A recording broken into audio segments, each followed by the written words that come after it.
Hey friends, welcome back. I have been on YouTube for 1 whole year. It's my YouTube birthday. I got us a cupcake to have. Whoa, a lot of fire came out of that. Happy birthday to me. Happy birthday to me. Happy birthday to my YouTube. Happy birthday to me. Oh.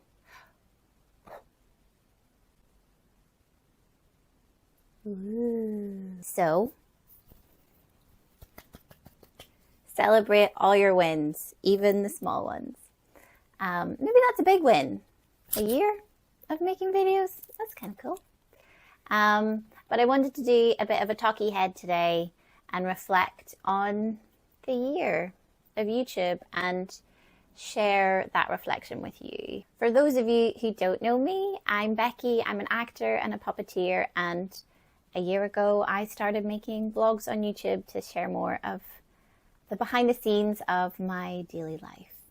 And here we are, 12 months later.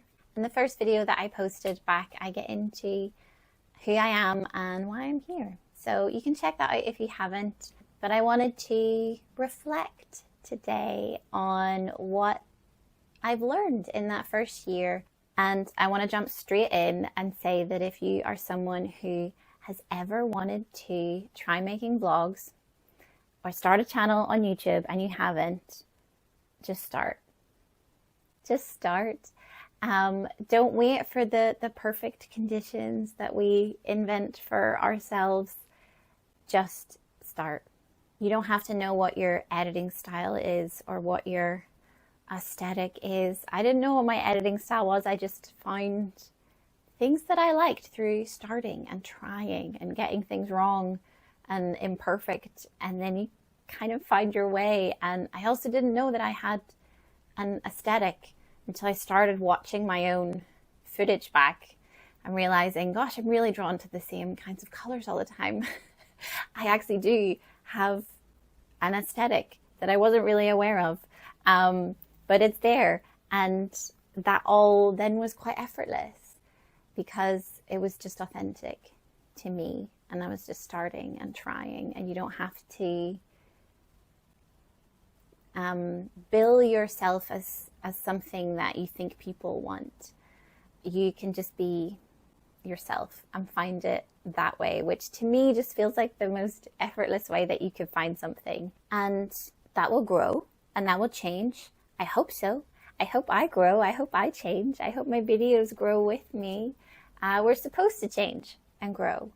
So don't be afraid of starting where you're at. Learning through doing it is the perfect conditions. Let today be your perfect condition. You can start today. Oh, yeah, this just in. It's perfect condition day for you to start your channel. If you have at all been thinking about it, I just would like to start with that. You can absolutely be someone who researches every piece of their analytics and hits all the right trends and everything that goes into making a successful YouTube channel. But there's a lot of content already that will tell you how to do that, and videos that will tell you how to go through your analytics and how to make the right content and how to niche down. And that's all great. But when I was looking up videos of how to start your YouTube channel, no one told me that I could do it by just posting videos when I wanted and not having a schedule and not having a specific niche and posting videos about whatever I wanted to make a video about that day. I just think it's really encouraging, and I would have loved to have heard that piece of information when I was watching all the how to start your YouTube channel videos that were all very strict, and that wasn't really what I was looking to find within YouTube. And I found something else and it's great. So you can find it too if you want to. I wanted it to be a creative outlet hobby. My target wasn't to be YouTube making money for me. If I got monetized and made a little bit of extra cash from it, winner, absolute winner. That happened, actually. I got monetized last month, and actually, let's light the cupcake again. Here's to being monetized. Yay me. Yay us. Wouldn't be monetized if you weren't watching this video right now, probably. If anyone wants brief insights, after about 4 months, I hit 1,000 subscribers, and then I was averaging about 500 watch hours per month, and you need 4,000 to be monetized. And that was the trajectory. But I just feel so compelled to tell you that you can do things your way, and you don't have to feel pressured by making sure you have that video out every Wednesday. I'll make a video about the behind the scenes of my puppetry job, but then I'll also make a video of me decluttering my bedroom and one of me playing the ukulele, and I'm just existing and making content that way. And it's really fun and creative, and it's so nice to have a creative outlet that I can control. And that has been the biggest gift from making the content, is that I have this creative outlet that I can control. I work in the film and TV industry. I'm creative all the time. My work, I just get to be creative by my trade, but it is always at the mercy of other people and their decisions. Other people decide when I get to be creative. I have to book the job first. I have to get cast in the role first, or I have to wait till someone wants to put puppets in their TV show before I can turn up and start puppeteering. And I mean, I love auditioning. I still get to be creative in that sense before I book a job. But even at that level, it's someone has to invite me to audition. I need the permission, again, to be creative before I get to do it. And I've just found through making these videos for myself as an outlet, I've got to just be creative whenever I want to. And it's so nice. But I do want to share the things that I gained from this year, from having done it, that have, most of them have taken me by surprise. Firstly, I'm way better at talking. Way better at talking. I work as an actor and a puppeteer, so I used to get approached a lot for interviews. And it's something that you don't ever have to do an interview if you don't want to do an interview. But I do like sharing about my work, but I really struggled to do that. And it would cause me so much anxiety, so much stress was around interviews for me, and podcasts, like crippling levels. And just fear of saying the wrong thing or coming across wrong, explaining it wrong, and not being able to go back on it. And it's out there digitally, and maybe I sound like an idiot. So I just would, the fear would get me. People with anxiety, you know already. I don't have to explain to you how scary that is. But at the start of this year, in January 2024, I decided I wanted to tackle that fear. This is totally aside from starting on YouTube, although maybe I've been making videos for about 4 months at that point. Maybe subconsciously it had infiltrated, but I decided I wanted to overcome my podcast anxiety, my interview anxiety, and I had a number of podcasts that were waiting to hear, some of them for years, if I would talk to them. And I was like, I'm going to do it. I'm going to do it. And I agreed, and I did like 4 podcasts really quickly. And maybe it was a little bit of a baptism of fire, and I should have spaced them out a little bit more. We're learning, we're figuring it out. But I did it. And the first one I did, I already was like, whoa, I'm better at talking. It was like the best I'd spoken during an interview yet, ever. And I was like, wow, I wonder if that's related to me starting to make YouTube videos, and I'm speaking to the camera all the time. I'm like the sim that's getting their charisma in front of the mirror. And then I did more podcasts, and with each one I felt that little bit more capable of talking coherently. I have a very niche job of puppeteering on a film set, which most people have no idea what that even looks like. And whenever you're on a podcast or a radio interview and you only have your voice to communicate a situation in order to tell them about your experience or tell them a funny story of something that happened at work, and you're trying to explain everything with just your words, I find that really hard. But suddenly I was kind of able to do it. I was just speaking better. I was being much more concise. I was feeling more confident. That was massive, to turn up to a podcast interview and kind of feel a little bit confident.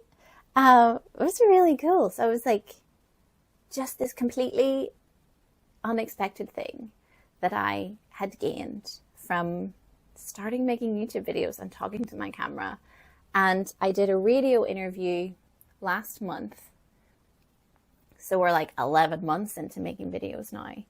And my friend Claire listened to the radio interview, and afterwards she was like, whoa, you talked so well and explained these complicated puppetry setups that I had no idea about, but I could see them and I could understand what was happening. And she was like, you need your own radio show.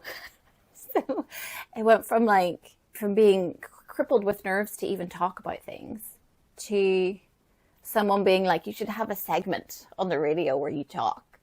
So growth, huh? We grew a lot this year. I have gained so much from just turning my camera on and talking to it. I mean, practice makes perfect. So maybe that feels obvious to people, that if you want to be better at talking, that you should just talk. But it's been a very amazing discovery for me. And so I want to say like priceless, that I don't feel how I used to feel about interviews and podcasts. I still feel nervous.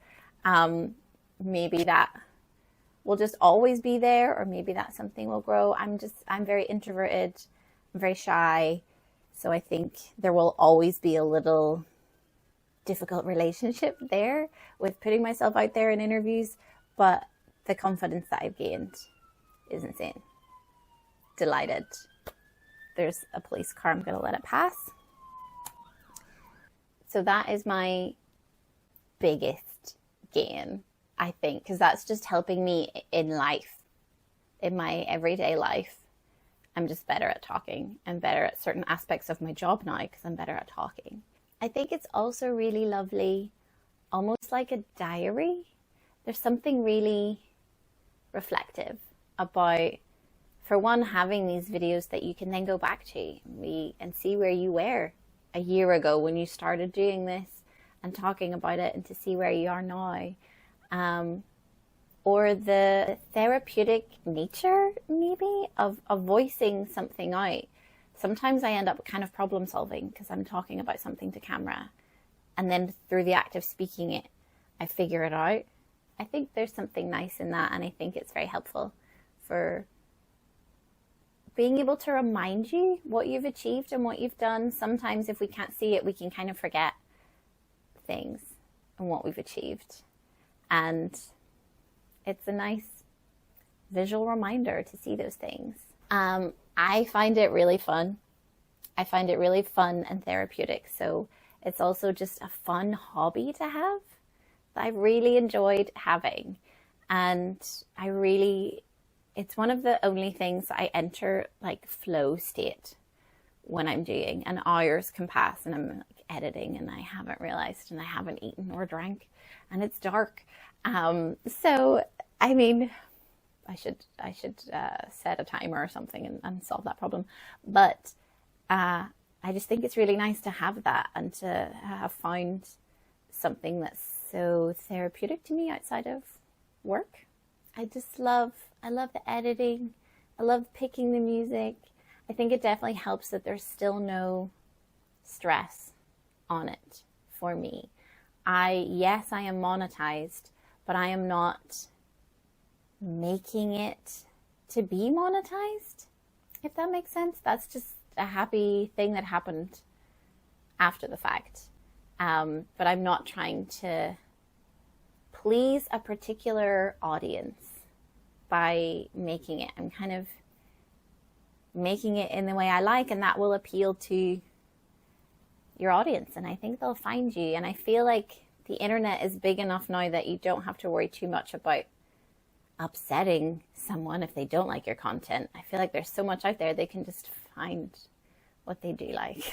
Maybe that's naive of me, but I do feel like that. It's also opened avenues that I had never thought of, that I never thought would be opened.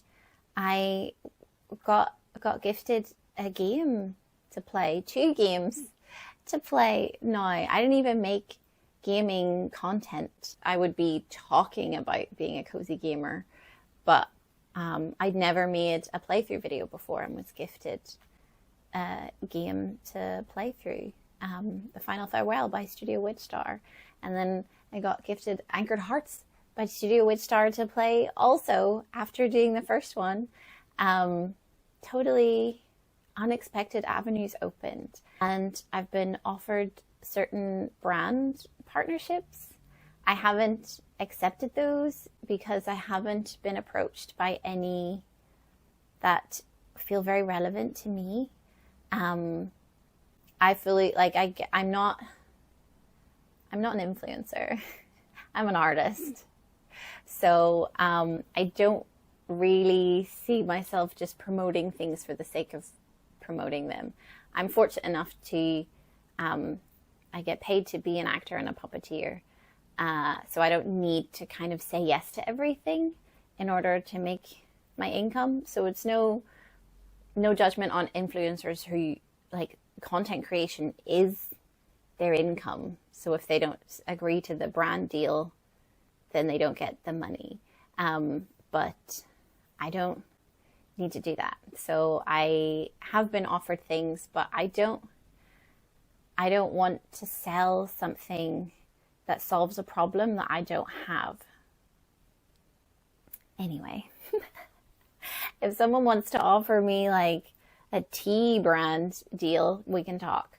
But until that happens, we're chill. And I know I touch upon this in my first video that I made back of like why I'm here.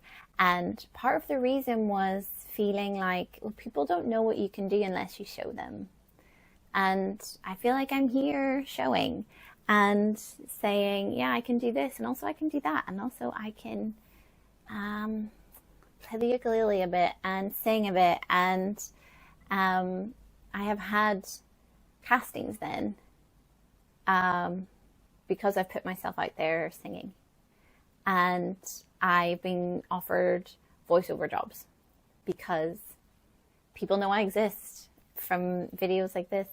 I booked a voiceover job because I made YouTube videos and someone saw me, and almost like a little bit of an active manifestation, because you're putting yourself out there to let people know what you can do.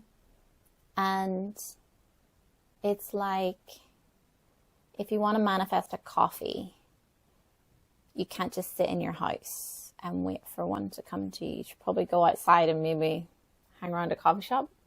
Like, at least put yourself in the position to do that. So I feel like as a performer, as an actor, voiceover artist, puppeteer, it's nothing but good for me to show people what else I can do, for me to put myself out there. I was able to, a casting came through that also wanted to check that I could sing, and I was able to just be like, here's a link to your video. Like, immediately, that's prepared and out there. I should put some monologues on here, actually, to be honest. I should put some scenes on here so they're ready to just link when people need them. But I think there's just a lot to be said for showing people what you can do, because they just won't know otherwise. Probably one of the coolest things is community. And I get the coolest people commenting, and then you start to see like the same people maybe commenting again, and it feels like these little connections get formed, and also connecting with other people who make YouTube content, and connecting with other artists. And there's something really valuable about community, I think, in whatever field you're in. If you're a musician, it's nice to have a community of other musicians. You can maybe vent about something, or, oh, I'm having this problem, and then another musician's able to go, here's a solve for that. Or yeah, I could maybe go to someone else who makes YouTube videos and be like, the algorithm. I don't know why. That's not something I ever vent about, but I could to another YouTuber and they'd be like, yeah, the algorithm. I think it is nice when you can vent to people who have that little bit more insight. I just think community is really lovely and really valuable, and I just love hanging out in the comments, seeing what's happening. And on that note, hit me up in the comments. Are you going to start your YouTube channel today? In your perfect conditions day? But seriously, I would love to chat to you if you have thought about starting it and aren't sure, if you have started your channel, whatever it is about making your YouTube videos, your vlogs, even if you haven't made one yet, but you're thinking about it and wanting to, let's talk about it. Let's have party time in the comments and share and have that little community. Or what is your channel? What your one that already exists, what is it? Your one that you want to come up with, what is it? The one that you've been thinking about for years, but you just can't bring yourself to post that first video. What is it? Tell me.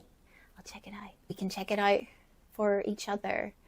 And yeah, also if you have any questions of things that I haven't touched upon, it's not, I guess my goal wasn't to make like a how to start your YouTube channel, but I just wanted to be encouraging insight into my experience starting a YouTube channel that I haven't seen other people share.